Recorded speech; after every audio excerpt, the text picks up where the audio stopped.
যিসকলে মদ খায় তেওঁলোকৰ কাৰণে আছে এটা ভাল খবৰ। অসম চৰকাৰ মানে আবকাৰী বিভাগে পুনৰ বিলাতী ঘোঁৰাৰ মূল্য হ্ৰাস কৰিছে। আৰু আপোনালোকে যদি আগতে এটা পেক খাইছিলে এতিয়া দুটা পেক খাবলৈ চেষ্টা কৰক। আগতে যদি আপোনালোকে এটা কোৱাৰ্টাৰ খাইছিলে এতিয়া এটা হাফ খাবলৈ চিন্তা কৰক। কাৰণ অসম চৰকাৰে আপোনালোকৰ কথা ভাবিয়ে আপোনালোকৰ কথা চিন্তা কৰিয়ে বিলাতী ঘোঁৰাৰ মূল্য হ্ৰাস কৰি দিছে।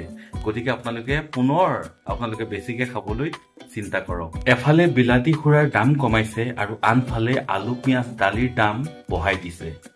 কি মানে লাগতিয়াল কোনটো? আমাক কোনটো বেছিকৈ লাগে? আলু পিঁয়াজ বেছিকৈ লাগে নে মদটো বেছিকৈ লাগে? আলু দালি পিঁয়াজটোতো আমাক লাগিবই, দাম বেছি হ'লেও আমি খাব লাগিব সেইটো বস্তু। কি মানে? এইখিনিতে আপোনালোকক মই এটা কথা কৈ থৈ যাওঁ, পুৰা স্বাস্থ্যৰ পক্ষে হানিকাৰক।